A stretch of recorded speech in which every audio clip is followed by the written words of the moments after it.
اعوذ باللہ السمیع العلیم من الشیطان الرجیم من حمزہ ونفخہ ونفسہ بسم اللہ الرحمن الرحیم ربی یسر ولا تعسر وتمم بالخیر ربی زدنی علما وَإِذَا فَعَلُوا فَاحِشَةً قَالُوا وَجَدْنَا عَلَيْهَا آبَاءَنَا وَاللَّهُ أَمَرَنَا بِهَا قُلْ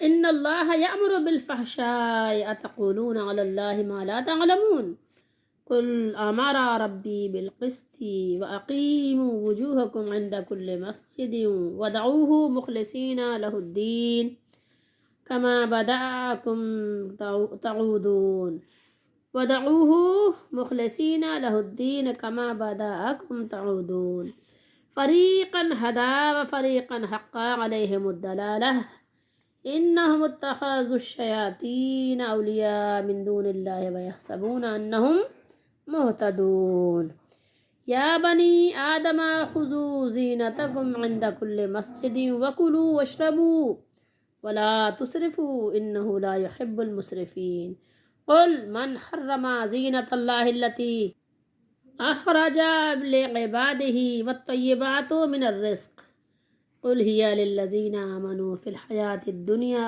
خالصة يوم القيامة كذلك نفصل الآيات لقوم يعلمون۔ سورہ اعراف کی یہ 5 آیات ہیں، 28 سے 32 اور 8واں سپارہ ہے۔ ترجمہ یہ ضیاء القرآن سے پیر محمد کرم شاہ الازہری کا ہے۔ اور جب کرتے ہیں کوئی بے حیائی کا کام تو کہتے ہیں پایا ہم نے ایسا ہی کرتے ہوئے اپنے باپ دادا کو، اور اللہ نے بھی ہمیں حکم دیا اس کا، نعوذ باللہ۔ آپ فرما دیجئے بے شک اللہ حکم نہیں دیتا بے حیائیوں کا۔ کیا ایسی بات لگاتے ہو اللہ پر جو تم نہیں جانتے؟ آپ فرمائیے حکم دیا ہے میرے رب نے عدل و انصاف کا، اور سیدھا کرو اپنے چہرے قبلے کی طرف اور نماز کے وقت۔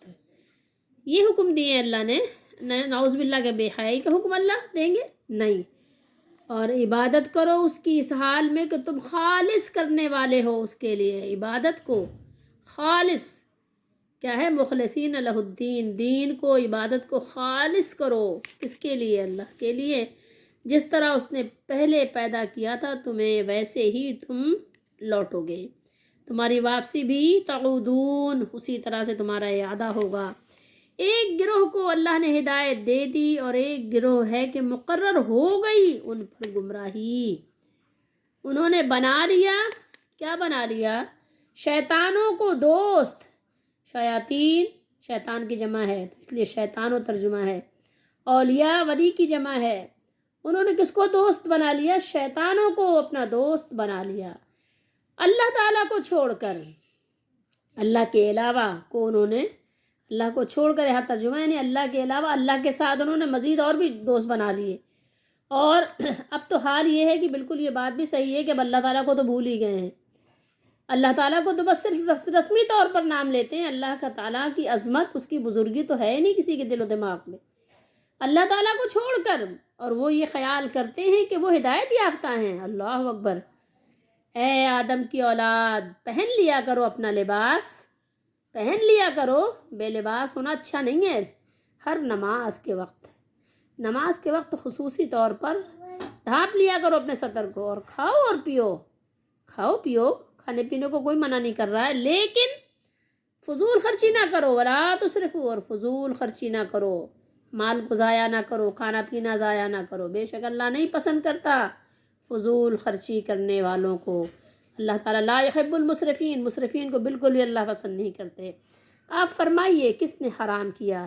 قل من حرم، کس نے حرام کیا اللہ کی زینت کو جو پیدا کی اس نے اپنے بندوں کے لیے، اور کس نے حرام کیے لذیذ پاکیزہ کھانے؟ آپ فرمائیے یہ چیزیں ایمان والوں کے لیے ہیں اس دنیاوی زندگی میں بھی، اور صرف انہی کے لیے ہیں، صرف خالصتاً، آپ اردو میں بولتے ہیں نا خالصتاً، یہ وہی خالصتاً ہے، ٹھیک ہے، خالصتاً صرف اور صرف قیامت کے دن ایمان والوں ہی کے لیے ہیں۔ ایمان والوں کے لیے کوئی نعمت آخرت میں جو بھی ہے انہی کے لیے ہے، اس کے علاوہ کسی اور کے لیے نہیں ہے۔ یوں ہی ہم مفصل بیان کرتے ہیں، کذالک یوں ہی اسی طرح، نفصل ہم تفصیل کے ساتھ اپنی آیتوں کو بیان کرتے ہیں ان لوگوں کے لیے جو جانتے ہیں۔ کیا جانتے ہیں؟ جو حقیقت حال جانتے ہیں، اس لیے یہاں بریکٹ میں ہے۔ کفار بے حیائی کا کام کرتے اور اس کام کو کرنے کے بعد اللہ تعالیٰ کی طرف منسوب کر دیتے۔ حضرت امام مجاہد فرماتے ہیں کہ مشرکین کیا کرتے تھے؟ کھلے ڈلے کپڑے اتار کر، کپڑے ہٹا کر بیت اللہ شریف کا طواف کرتے تھے اور کہتے تھے کہ ہم اسی حالت میں طواف کریں گے جس طرح ہماری ماؤں نے ہمیں جنم دیا ہے۔ حتیٰ کہ عورتیں بھی صرف یعنی اپنی شرمگاہ پر ہلکا سا تھوڑا سا ایک کپڑے کا ٹکڑا یا کوئی اور چیز رکھ لیتی اور طواف کرتے ہوئے کیا کرتی تھیں؟ آپ کو پتہ ہے؟ ایک شعر پڑھتی تھی۔ شعر کیا تھا؟ الیوم یبدو بعضہ او کلہ وما بدا منہ فلا احلہ پڑھتی تھی، جس کا ترجمہ یہ ہے کہ آج میرے جسم کا کچھ حصہ یا سارا جسم ہی ننگا ہوگا، اور جو ننگا ہوگا اسے میں کسی کے لیے حلال قرار نہیں دوں گی۔ آپ سوچ سکتے ہیں کہ کس قدر یعنی بے حیائی، بے شرمی عام ہو چکی تھی۔ تو اس کے بارے میں پھر اللہ تعالیٰ نے یہ آیات نازل فرمائیں، وَإِذَا فَعَلُوا فَاحِشَةً قَالُوا وَجَدْنَا عَلَيْهَا آبَاءَنَا وَاللَّهُ أَمَرَنَا، اور جب کوئی بے حیائی کا کام کرتے ہیں تو کہتے ہیں کہ ہم نے اپنے بزرگوں کو اسی طرح کرتے دیکھا ہے اور اللہ نے بھی ہم کو یہی حکم دیا ہے۔ یہاں فاحشتاً اور بالفحشائی سے مراد کیا ہے؟ مراد وہ عبادات ہیں جو انہوں نے از خود اپنی طرف سے ایجاد کر لی تھی۔ ان کے مرد اور عورتیں ننگے ہو کر طواف کرتے کہ جن کپڑوں میں ہم گناہ کرتے ہیں ان میں طواف کیسے کریں، ٹھیک ہے؟ یہ ان کی اپنی یعنی قیاس آرائیاں تھیں، اپنی سوچ تھی ان کی۔ اس کے علاوہ اس آیت میں مشرکین کی اپنی بے حیائی اور بدکاری پر قائم رہنے کے دو عذر بیان کیے گئے ہیں۔ دو عذر کیا ہیں؟ ایک تو یہ کہ ہم نے بڑوں کو ایسا کرتے پایا ہے کہ ہمارے بڑے، ہمارے آباء، ہمارے پیر صاحب ایسا کرتے تھے اس لیے ہم ایسا کرتے ہیں، اور دوسرا عذر یہ کہ اللہ تعالیٰ نے اس کا حکم دیا ہے۔ اب آپ سوچ سکتے ہیں کہ دونوں باتیں ہی بالکل کیا تھیں؟ بے سروپا تھیں۔ اپنے بڑوں کو ایسا کرتے ہوئے پانے کی ان کے اندر کیا چیز تھی کہ بڑوں نے ایسا کیا تو ہمارے بڑے یقیناً صحیح ہیں، جیسے آج ہم لوگ سوچتے ہیں۔ آج بھی اکثر لوگوں کی سمجھ یہی ہے، اور اس وقت کے لوگوں کی بھی یہی سمجھ تھی کہ ان کے آباء اور اجداد، ان کے بڑے یہ کام کرتے تھے تو گویا کہ اللہ تعالیٰ کے حکم اور شریعت کے مطابق کرتے تھے، ٹھیک ہے؟ تو اللہ تعالیٰ نے اس کی یہاں پر تردید فرما دی کہ ایسا کچھ نہیں ہے، جو تمہاری سب خیال بندیاں ہیں، قیاس آرائیاں ہیں۔ تو بغیر کسی دلیل کے باپ دادا کے طریقے پہ چلنا تو یہ کوئی دلیل نہیں ہے، یہ دلیل مانی نہیں جاتی، ٹھیک ہے؟ اور ایک بات اور بھی آپ غور کریں کہ قرآن مجید میں اللہ تعالیٰ نے جو ہمارے جد امجد ہیں آدم علیہ السلام ان کی بات بیان کی کہ شیطان نے ان کو دھوکہ دے دیا، وہ شیطان کے دھوکے میں آ گئے، ان کو فریب ہو گیا کہ دھوکہ کھا گئے وہ، تو پھر یہ تو سند ہی غلط ہو گئی کہ باپ دادا جو کرتے تھے وہ ٹھیک ہے۔ کیسے ٹھیک ہو سکتا ہے؟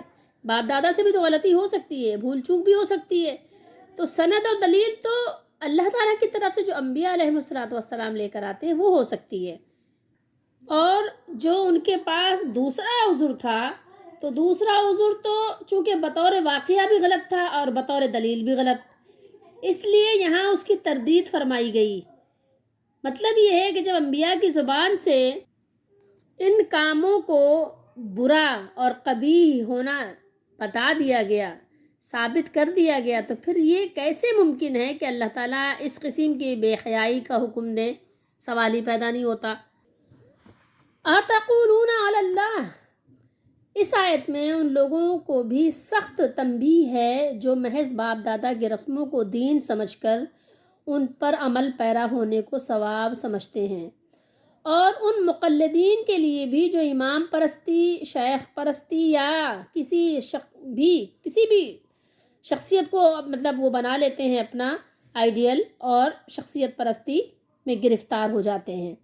جب بھی انہیں حق کی بات دلیل کے ساتھ پیش کی جاتی ہے اور وہ لاجواب ہو جاتے ہیں تو کیا کہتے ہیں کہ ہمارے بزرگوں کو کیا اس کا علم نہیں تھا؟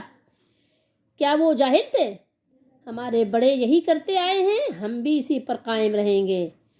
یہی وہ خصلت ہے جس کی وجہ سے پچھلی قومیں برباد ہو گئیں، اور بہت سے لوگ آج بھی بدعت پہ قائم ہیں، بلکہ شرک کرتے ہیں صرف اس وجہ سے کہ ان کے بڑے کرتے تھے، اور پھر کیا سمجھتے ہیں؟ اس کو ثواب سمجھتے ہیں، دین سمجھتے ہیں، اور اللہ تعالیٰ پر اس طرح وہ جھوٹے الزامات لگاتے ہیں، جھوٹی بات کی نسبت وہ اللہ کی طرف کر دیتے ہیں، اور پھر اس طرح وہ جہنم کے حقدار بن جاتے ہیں۔ اللہ ہم سب کی حفاظت فرمائے۔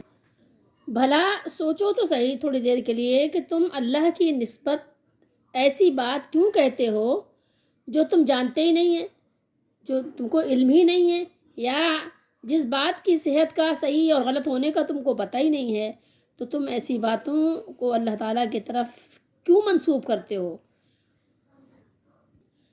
اللہ نے فرمایا ان اللہ لا یأمر بالفحشاء، ان اللہ لا یأمر بالفحشاء، کہ آپ غور کیجئے کہ بے شک اللہ تعالیٰ بے حیائی کا حکم نہیں دیتا، اور تم یہ جو کام کر رہے ہو یہ تو برائی اور بے حیائی کا کام ہے، اور اللہ تعالیٰ نے اس قسم کے کاموں کا حکم نہیں دیا۔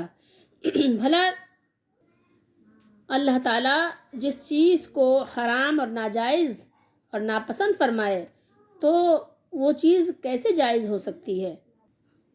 بلکہ اللہ نے فرمایا قل امر ربی بالقسط، کیا فرمایا؟ کہہ دیجئے میرے رب نے تو انصاف کرنے کا حکم دیا ہے، عدل و استقامت کا حکم دیا ہے۔ وَأَقِیمُوا وُجُوهَکُمْ، دیکھیے کیا بیان کیا اللہ تعالیٰ نے، اور یہ کہ ہر نماز کے وقت سیدھا قبلے کی طرف رخ کیا کرو، اور خالص اسی کی عبادت کرتے ہوئے اسی کو پکارو۔ اس نے تمہیں حکم دیا ہے کہ استقامت کے ساتھ اس کی عبادت کرو اور اس کے رسولوں کی بات مانو، جن کی اللہ تعالیٰ نے معجزات کے ساتھ مدد فرمائی ہے، معجزوں کے ذریعے سے ان کی باتوں کو صحیح قرار دیا ہے، اور جو کچھ انہوں نے اللہ تعالیٰ کے بارے میں بتایا ہے اور جو احکام و شریعت وہ اللہ تعالیٰ کی طرف سے لائے ہیں ان کے مطابق اخلاص کے ساتھ اس کی عبادت کرو، کیونکہ اس وقت تک وہ کسی بھی عمل کو قبول نہیں فرماتا اللہ تعالیٰ جب تک اس میں دو باتیں نہ ہوں۔ نمبر 1، عمل درست اور شریعت کے مطابق، سنت کے مطابق ہو، اور نمبر 2، شرک سے پاک ہو، صرف اللہ کے لیے ہو، کسی اور کے لیے نہ ہو۔ لہٰذا تم اس کی پیروی کرو، بس جو طریقہ اللہ تعالیٰ نے اپنے رسولوں کے ذریعے سے بتایا ہے بس تم اسی پر کیا کرو، استقامت کے ساتھ ڈٹ جاؤ۔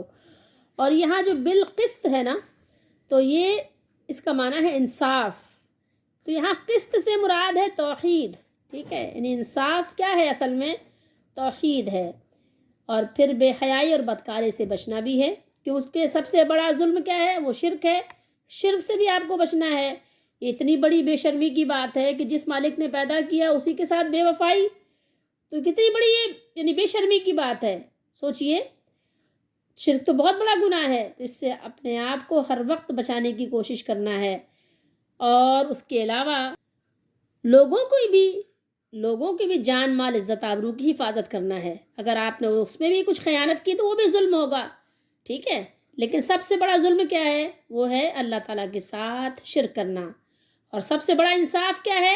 اللہ تعالیٰ کی توحید کی شہادت دینا، اللہ تعالیٰ کو ایک ماننا، اور صرف اسی کے لیے جینا اور مرنا، اسی کی عبادت کرنا۔ ہم نے سورہ آل عمران میں پڑھا تھا اللہ نے کیا فرمایا کہ شہد اللہ انہ لا الہ الا ہو والملائکۃ واولو العلم قائما بالقسط، اللہ نے گواہی دی کہ بے شک حقیقت یہ ہے کہ اس کے سوا کوئی الہ نہیں ہے، کوئی معبود نہیں، اور فرشتوں نے بھی اور علم والوں نے بھی، اس حال میں کہ وہ انصاف پر قائم ہیں۔ وَأَقِیمُوا وُجُوهَکُمْ عِنْدَ كُلِّ مسجد، یہ مسجدن ہے نا، تو یہاں پر آپ یہ بھی کہہ سکتے ہیں کہ مصدر میمی یا ظرف زمان اور ظرف مکان تینوں مراد ہو سکتے ہیں۔ مصدر میمی ہو تو اس کا معنی سجدہ بھی ہے اور نماز بھی، جیسے رکعتن رکعتن کا معنی رکوع بھی ہے، نماز میں قیام، رکوع، قوما، سجدہ اور قرات وغیرہ کے مجموعوں کو بھی کیا کہتے ہیں؟ رکعت کہہ دیتے ہیں، کہا جاتا ہے، ٹھیک ہے، اور سجدہ بھی اور قیام بھی، یعنی جز بول کر کل مراد لیا جاتا ہے۔ تو معنی ہوگا ہر نماز میں اگر مراد زمان ہو تو ہر سجدے یا نماز کے وقت، اور مکان ہو تو ہر سجدے یا نماز کی جگہ اپنے رخ سیدھے کر لو، یعنی قبلے کی طرف، یا جیسے اللہ کے رسول نے حکم دیا ہے اس طرح اپنے چہروں کو، اپنے آپ کو سیدھا کر لو اور ان کے بتائے ہوئے طریقے پر نماز پڑھو۔ وَدَعُوهُ مُخْلِصِينَ لَهُ الدِّينَ، یہاں کیا ہے معنی اس کا؟ عبادت ہے، یعنی خالصتاً اس کی عبادت کرو اور اس کو پکارنے اور اس کی عبادت کرنے میں کسی دوسرے کو شریک نہ کرو، یعنی ہر طرح کی ریاکاریوں سے بھی بچنا ہے اور کسی کو شریک کرنے سے بھی بچنا ہے، شرک اصغر سے بھی بچنا ہے اور شرک اکبر سے بھی بچنا ہے۔ الغرض اس آیت میں 3 باتوں کا حکم دیا ہے، جس کا معنی یہ ہے کہ جو عبادت شرک یا ممنوع چیزوں مثلا ننگے ہونے یا ریا وغیرہ پر مشتمل ہو وہ فواحش میں داخل ہے، ٹھیک ہے۔ خلاصہ یہ کہ ہر عبادت کے لیے توحید، اتباع رسول اور اخلاص، ریا سے پاک ہونا، تینوں چیزیں ضروری ہیں۔ ریا کسے کہتے ہیں؟ دکھاوا، یعنی دکھاوے سے پاک ہونا، ورنہ وہ کیا ہوگا؟ اللہ کی بارگاہ میں قبول نہیں ہوگی بلکہ رد کر دی جائے گی، مردود ہوگی۔ کما بدأکم کیا مطلب ہے؟ تعودون، اس نے جس طرح تم کو ابتدا میں پیدا کیا تھا، پہلی دفعہ پیدا کیا، اسی طرح تم لوٹو گے۔ اس کے معنی میں ان اختلاف ہے۔ حضرت امام مجاہد وہ بیان کرتے ہیں کہ اس کا معنی یہ ہے کہ وہ تمہیں موت کے بعد پھر زندہ کرے گا۔ کون؟ اللہ تعالیٰ۔ بخاری شریف ہے، حدیث نمبر ہے 3349۔ اس کے راوی حضرت عبداللہ بن عباس رضی اللہ تعالیٰ عنہما ہیں، بیان کرتے ہیں ان النبی صلی اللہ علیہ وسلم قال انکم محشرون حفاۃ عراۃ غرلا۔ رسول اللہ صلی اللہ تعالیٰ علیہ وآلہ وسلم نے ارشاد فرمایا، لوگو تم اللہ تعالیٰ کی جناب میں ننگے، یعنی برہنہ پاؤں، برہنہ جسم اور بغیر ختنوں کے جمع کیے جاؤ گے، جس طرح ہم نے تمہاری پہلی تخلیق کی ابتدا کی، اسی طرح ہم اسے لوٹائیں گے۔ یہ وعدہ ہمارے ذمے ہے، بے شک ہم اسے پورا کرنے والے ہیں۔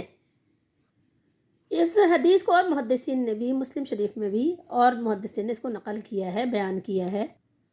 تو اس کو سمجھنا اس طرح سے بہت آسان ہے کہ جیسے تم پہلے کچھ نہیں تھے، پہلے انسان کیا تھا؟ کچھ بھی تو نہیں تھا، کیا تھا بتائیے؟ کبھی سوچا آپ نے کہ کیا تھے؟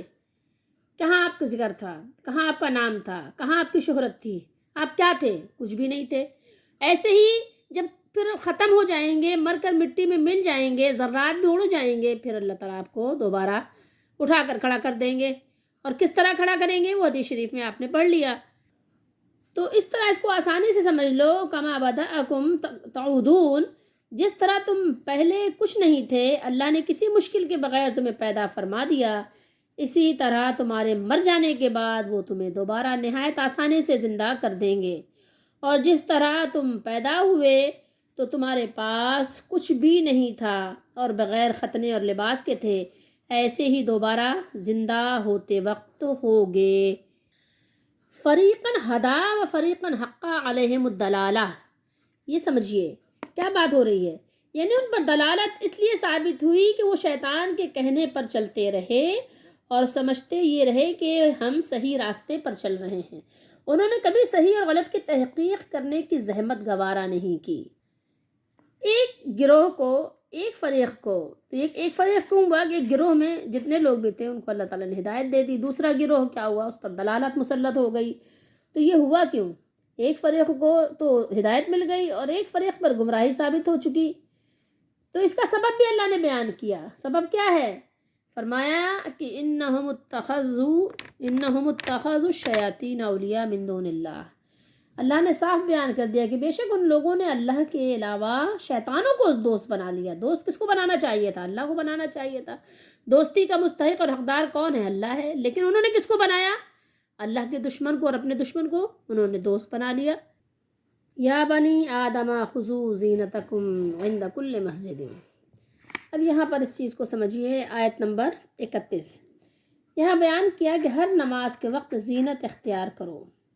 اس آیت کریمہ میں ان مشرکین کی باتوں کو رد کیا گیا ہے، ان کی تردید ہے جو بیت اللہ شریف کا طواف ننگے ہو کر کرتے تھے، ٹھیک ہے، جیسا کہ احادیث میں موجود ہے، مسلم شریف میں ہے اور دیگر محدثین نے بیان کیا ہے۔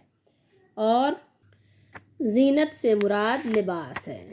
زینت آپ اردو میں بھی زینت بولتے ہیں نا، یہ بھی زینت ہی ہے، زینتکم، تو آپ کو شاید یہ ملا کے جو صیغہ بن گیا تو شاید لگے کچھ اور ہے، نہیں، زینت ہی بات بتائی جا رہی ہے کہ خذوا زینتکم، تو زینت سے مراد لباس ہے، یعنی طواف اور نماز میں پردے کی چیزوں کو چھپانا فرض ہے، مرد کے لیے کمر سے گھٹنوں تک، اور نماز میں اس کے ساتھ یہ ہے کہ کندھے پر بھی کچھ لباس کا ہونا ضروری ہے، کندھا بھی اپنا ڈھانپ لے جب نماز پڑھے مرد۔ اور عورت کے لیے چہرہ اور ہاتھوں کے سوا سارا بدن باریک کپڑا جس سے بدن اور بال نظر آئیں صحیح نہیں ہے، ٹھیک ہے، یعنی موٹے کپڑے کے ساتھ اس کا جسم پورا ڈھکا ہونا چاہیے۔ بخاری شریف ہے، حدیث نمبر ہے 1622 اور یہ کتاب المناسک ہے، ٹھیک ہے۔ تو یہ دیکھیں عریان، پڑھ رہے ہیں، بابن لا یطوف بالبیت عریان ولا یحج مشرک۔ کیا مطلب ہے؟ بیت اللہ کا طواف کوئی ننگا آدمی نہیں کر سکتا اور نہ کوئی مشرک حج کر سکتا ہے۔ حضرت ابو ہریرہ رضی اللہ تعالیٰ عنہ نے خبر دی کہ ابو بکر صدیق رضی اللہ تعالیٰ عنہ نے اس حج کے موقع پر جس کا امیر رسول اللہ صلی اللہ علیہ وآلہ وسلم نے انہیں بنایا تھا، ان کو 10ویں تاریخ کو ایک مجمع کے سامنے یہ اعلان کرنے کے لیے بھیجا تھا کہ اس سال کے بعد کوئی مشرک حج بیت اللہ نہیں کر سکتا اور نہ کوئی ننگا ہو کر طواف کر سکتا ہے۔ اور جب اوپر کی آیت ہم نے جو پڑھی، آیت نمبر 29 میں قسط کا اللہ نے حکم دیا نا، بالقسط، تو قسط یعنی عدل و انصاف کا حکم دیا، تو دوسری چیزوں کے ساتھ لباس اور کھانے پینے میں بھی قسط کا حکم ہو گیا، اس لیے ان میں بھی اسراف سے منع فرما دیا، یعنی اسراف نہیں کرنا ہے بلکہ زینت بھی اختیار کرنا ہے، کھانا پینا بھی ہے، اور اسراف ولا تسرفو، اسراف نہیں کرنا ہے۔ اسراف کسے کہتے ہیں؟ فضول خرچی، فضول خرچی، مال کو فضول اڑانا، ایک کھانے کے بجائے 10 کھانے کھانا۔ بخاری شریف ہے، حدیث نمبر ہے 5783۔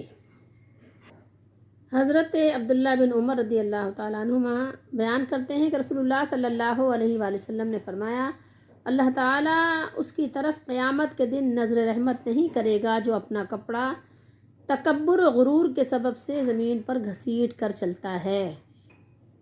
اور مزید یہ کہ اس حدیث میں دیکھیں، اس سے اوپر کتاب اللباس میں حدیث بھی موجود ہے کہ نبی کریم صلی اللہ علیہ وسلم نے فرمایا، کھاؤ اور پیو اور پہنو۔ کیا کرو؟ کھاؤ بھی، پیو بھی اور پہنو بھی، خیرات بھی کرو، خیرات بھی کرو، لیکن اسراف نہ کرو اور تکبر نہ کرو۔ دیکھیے، کھانا بھی ہے، پہننا بھی ہے، پینا بھی ہے، خیرات بھی کرنا ہے، لیکن کیا کرنا ہے؟ اسراف نہیں کرنا ہے اور تکبر بھی نہیں کرنا ہے۔ بہت زیادہ عالیشان لباس پہن کر آپ نے کیا کرنا ہے؟ لوگوں میں اپنا آپ کو کیا جتانا مقصد ہے کہ بھائی میرا لباس آپ سے اچھا ہے، یعنی میں بہت زیادہ قیمتی لباس پہنتی ہوں، کیا بتانا مقصد ہے؟ بہت زیادہ آپ نے اگر قیمتی لباس پہن لیا ہے تو لوگ لازمی بات ہے کہ وہ ہوں گے، یعنی احساس کمتری کا شکار ہوں گے۔ تو آپ صلی اللہ علیہ وسلم نے منع کر دیا کہ آپ نے تکبر بھی نہیں کرنا، اسراف بھی نہیں کرنا، جو تیرا جی چاہے حلال مال میں سے آپ کھا لیجئے، ٹھیک ہے، یعنی پسند کی چیزیں کھانا آپ کو منع نہیں ہے کہ آپ نے پسند کی چیزیں کھا لی، لیکن رسول اللہ صلی اللہ علیہ وسلم کی سنت کا بھی خیال رکھنا ہے، ٹھیک ہے، پہن، مگر 2 باتوں سے ضرور بچو، اسراف اور تکبر سے۔ اب آپ خود اندازہ لگا سکتے ہیں کہ اسراف کیا ہے، ٹھیک ہے، کلو واشربو والبسو وتصدقوا فی غیر اسراف ولا مخیلہ۔ اور مسند احمد کی ایک حدیث شریف آپ کو سناتے ہیں، رسول اللہ صلی اللہ علیہ وسلم نے فرمایا ابن آدم نے پیٹ سے برا کوئی برتن نہیں بھرا، یعنی پیٹ کو بھر لینا بہت برا برتن ہے۔ پیٹ بھی تو ایک برتن ہی ہے نا، پیٹ کے اندر جو آپ کھانا اپنا رکھتے ہیں معدے کے اندر، تو وہ بھی تو ایک برتن ہے۔ ابن آدم کو چند لقمے کافی ہیں جو اس کی پیٹھ کو سیدھا رکھیں، اگر ضروری ہی کھانا ہے، یعنی بہت زیادہ کھانے کی اس کو خواہش ہے تو کتنا کھائے، تو 1/3 کھانے کے لیے، 1/3 پینے کے لیے اور 1/3 سانس لینے کے لیے۔ یہ حدیث مسلم شریف مسند احمد میں ہے اور ترمذی شریف میں بھی ہے، اور بھی محدثین نے اس کو بیان کیا ہے۔ تو آپ خود اندازہ لگائیں کہ آج ہم کتنا کھا رہے ہیں، سوچئے تھوڑی دیر کے لیے، کتنی زینت کر رہے ہیں، نہ زینت کی کوئی انتہا رہ گئی اور نہ پہننے اوڑھنے کھانے پینے کی کوئی انتہا رہ گئی۔ ذرا غور کیجئے گا یہ آیات آپ کو کیا بتا رہی ہیں، اس سے آپ غلط مقصد نہیں نکالیے گا، تعویلات نہیں کیجئے گا، بلکہ ان آیات کو سنت کے مطابق سمجھنے کی کوشش کیجئے گا۔ قل من حرم زینت اللہ التی، اب یہاں بھی سمجھیے ذرا، اس آیت میں زینت سے مراد کیا ہے؟ عمدہ لباس، اور وہ تمام چیزیں مراد ہیں جن سے انسان کو حسن و جمال حاصل ہوتا ہے، اور طیبات سے مراد عمدہ قسم کے لذیذ کھانے مراد ہیں۔ اس آیت میں ان لوگوں کی سخت تردید ہے جو اللہ تعالیٰ کی دی ہوئی نعمتوں کے ترک کے استعمال کو درویشی سمجھتے ہیں کہ بھائی گوشت نہیں کھائیں گے، پنیر نہیں کھائیں گے، ٹھیک ہے، چکنائی نہیں کھائیں گے، تو یہ غلط ہے بالکل، اور گھٹیا قسم کا کھانا کھائیں گے، روکھا پھیکا کھائیں گے، پتے کھائیں گے، جیسے بہت سے صوفیوں اور بزرگوں کے بارے میں مشہور ہے کہ پتے کھا کے زندگی گزار دی انہوں نے، ٹھیک ہے، لباس نہیں پہنیں گے بلکہ چڈا ہی پہن کے زندگی گزار دی انہوں نے، تو یہ سب کوئی نیکی نہیں ہے۔ اعتدال بتایا گیا آپ کو کہ کھانا پینا ہے، اسراف نہیں کرنا ہے، اور الٹی سیدھی حرکتیں، اللہ کے حلال کردہ چیزوں کو حرام بھی نہیں کرنا ہے۔ کس نے حرام کر دیا؟ جب اللہ نے گوشت کو حلال کیا ہے، طیب نعمت کو حلال کیا ہے، تو کس کو جرأت ہو سکتی ہے کہ وہ حرام کرے؟ جب رسول اللہ صلی اللہ علیہ وسلم نے گوشت کھایا ہے، گھی کھایا ہے، پنیر کھایا ہے، تو پھر ہم کیوں نہیں کھائیں گے؟ لیکن کھانے پینے کی بھی ایک لمٹ ہے، کتنا کھائیں گے؟ 1/3 پیٹ کھائیں گے، اس سے زیادہ نہیں کھائیں گے۔ سمجھ رہے ہیں؟ یہ جو صوفیوں کی بات ہے، یہ صوفیوں کا دین خود ساختہ دین ہے، ان کے بتائے ہوئے وظیفے یہ سب بے جان ہیں، ٹھیک ہے، یہ اس پہ کوئی جان نہیں ہے، آپ یہ سمجھ لیجئے، صوفیوں کو جو بتایا ہوا طریقہ ہے یہ سب شریعت سے ٹکراتا ہے۔ اور وہ صوفی حضرات جو گزرے ہیں کہ خود ساختہ وظیفے کے ساتھ ساتھ انہوں نے کیا کیا، ہر جاندار کا اور جاندار سے حاصل ہونے والی چیز، مثلا دودھ ہے، گھی ہے، اس کے علاوہ جیسے شہد کی مکھی شہد بناتی، شہد کا کھانا منع کر دیتے ہیں، اور اسے ترک حیوانات جلالی و جمالی کا نام دے رکھا ہے، جو دراصل بات کیا ہے؟ ہندو سادھوؤں کا اور جوگیوں کا مذہب ہے۔ اسلام میں اس کی کوئی گنجائش نہیں ہے، اگر گنجائش ہوتی تو سب سے پہلے ہمیں اللہ کے نبی صلی اللہ علیہ وسلم بتاتے۔ ترمذی شریف کی حدیث شریف ہے، عبداللہ بن عمر رضی اللہ تعالیٰ عنہما فرماتے ہیں کہ رسول اللہ صلی اللہ تعالیٰ علیہ وآلہ وسلم نے ارشاد فرمایا، جب اللہ تعالیٰ اپنے بندے کو کوئی نعمت عطا فرماتے ہیں تو چاہتے ہیں کہ اس کا اثر بھی اس پر ظاہر ہو، یعنی اگر اللہ تعالیٰ نے آپ کو تیل دیا ہے تو ایسا ہونا چاہیے کہ آپ کے سر پہ تیل لگا ہوا ہو، آپ کو صابن دیا ہو تو آپ کا سر دھلا ہوا ہونا چاہیے، میلا کچیلا مٹی سے اٹا ہوا نہیں ہونا چاہیے۔ اس کا لوگ غلط مطلب لیتے ہیں کہ اب ہر وقت جو ہے ظاہر ہے جا کے نائی کے پاس بیٹھے ہوئے ہیں، ہر وقت اپنی جو ہے چمپی کروا رہے ہیں، یہ مقصد تھوڑی ہے اس کا۔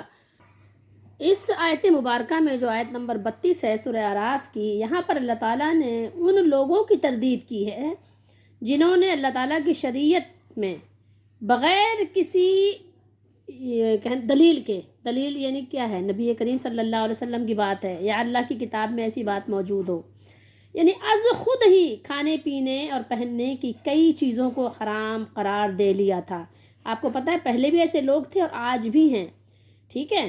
قل، اے نبی آپ صلی اللہ علیہ وسلم کہہ دیجئے ان مشرکوں سے جنہوں نے اپنی فاسد رائے سے، فاسد آراء سے از خود بہت سی چیزوں کو حرام قرار دے لیا ہے، من حرم زینت اللہ التی اخرج لعبادہ والطیبات من الرزق، سوچئے جو زینت، آرائش اور کھانے پینے کی پاکیزہ چیزیں اللہ نے اپنے بندوں کے لیے پیدا کی ہیں، ان کو حرام کس نے کیا ہے؟ یعنی یہ ان لوگوں کے لیے پیدا کی گئی ہیں جو اللہ تعالیٰ کے ساتھ ایمان رکھتے ہیں اور دنیا کی زندگی میں اس کی عبادت کرتے ہیں، اور دنیا میں اگر کفار بھی ان کے ساتھ ان چیزوں میں شریک ہیں تو آخرت میں تو یہ بطور خاص صرف مومنوں کے لیے ہیں، کافروں کے لیے ہوں گی نہیں۔ وہاں کوئی کافر مومن کے ساتھ شریک نہیں ہوگا۔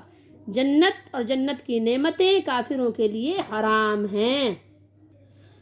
اب یہاں پر آپ ایک چیز ذرا غور کریں گے تو آپ کو پتہ چلے گا کہ یہاں اللہ نے کیا بیان کیا ہے۔ کلو وشربو، ساتھ ساتھ دونوں باتوں کو اللہ نے بیان فرمایا۔ انسان کھاتا بھی اور پیتا بھی ہے، اور اس کے ساتھ بالکل ملا کر ولا تسرفو بیان کیا۔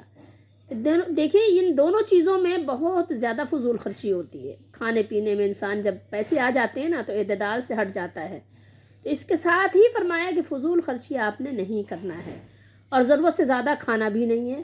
اب آپ نے مجھے کیا کرنا ہے؟ رسول اللہ صلی اللہ علیہ وسلم کا طریقہ دیکھنا ہے، سنت دیکھنا ہے، خلفائے راشدین کو دیکھنا ہے، صحابہ کو دیکھنا ہے، تو تم کھاؤ اور پیو۔ یہاں میں نے آپ کو بتا بھی دیا کہ بخاری شریف کی حدیث شریف بھی کہ عبداللہ بن عباس رضی اللہ تعالیٰ عنہما نے فرمایا کہ کیا ہے، کھاؤ، یعنی جو اللہ تعالیٰ نے حلال کی چیزیں اس کو کھانا بھی ہے، جو حلال کی ہے اس کو پہننا بھی ہے، لیکن کیا کرنا ہے؟ فضول خرچی بھی نہیں کرنا اور تکبر بھی نہیں کرنا، ان دونوں سے بچنا ہے۔ اور مسند احمد کی جو حدیث شریف ہے وہ یہ ہے کہ رسول اللہ صلی اللہ علیہ وسلم نے فرمایا ما ملا ابن آدم ویان شرم من بطن، کیا فرمایا؟ شرم من بطن حسب ابن آدم اوکولات یقمنا صلبہ فإن کان لا محالتا فثلث طعام وثلث شراب وثلث لنفسه۔ ابن آدم نے اپنے پیٹ سے زیادہ برا اور کوئی برتن نہیں بھرا۔ سب سے برا برتن بھرنا، بہت زیادہ بھر لینا کیا ہے؟ وہ برا ہے، اور وہ پیٹ سے زیادہ کوئی برا برتن نہیں۔ یعنی کسی بھی برتن میں آپ کچھ بھی ڈالتے ہیں، کسی بھی کنستر میں آپ تیل بھرتے ہیں یا غلہ بھرتے ہیں، تو وہ بھرنا اتنا برا نہیں ہے جتنا آپ اپنے پیٹ کو غیر ضروری طور پر بھر لیتے ہیں۔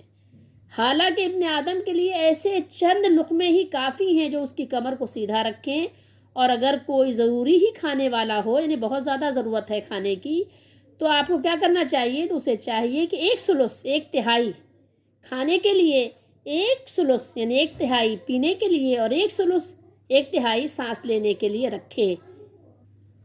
حضرت عبداللہ بن عباس رضی اللہ تعالیٰ عنہما نے فرمایا اللہ تعالیٰ نے اس آیت میں کھانے اور پینے کو حلال فرما دیا ہے جب تک کہ فضول خرچ نہ ہو اور تکبر نہ ہو۔